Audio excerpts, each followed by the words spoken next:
With Thanksgiving just around the corner, many are planning their holiday feasts. For some, that means heading to their local food bank for donated turkeys and trimmings.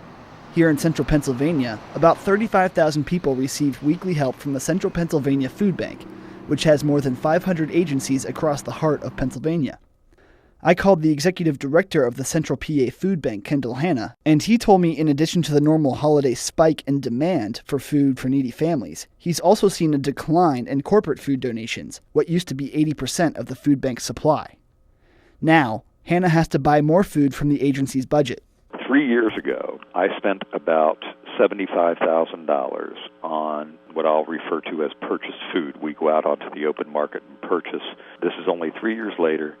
I will spend the better part of $1 million on that. In addition to food supply being down, Kendall says the bad economy has pushed demand up. On average, we are experiencing somewhere around a 20 to 35% increase in demand.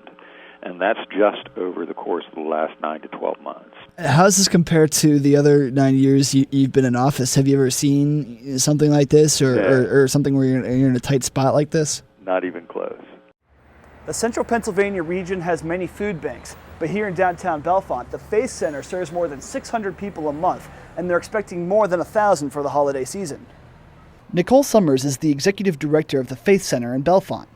She is one of 2 paid employees of the food bank that also houses a thrift store where they get most of their revenue. Summers says she has had a lot of mouths to feed. Right now, as of last month, here we are in Bellefonte, which, according to the census, has a population of 6,410. We are now feeding 642 people.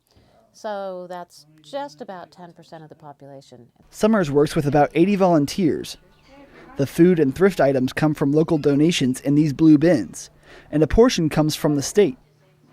Here in Bellefonte, Summers explains the benefits and drawbacks of maintaining a food bank in a small town. And the community here, as I said, it's challenging because we're little, but on the positive side, everybody knows everybody, so everybody is aware that the food bank is here, we are right downtown, this is what we need.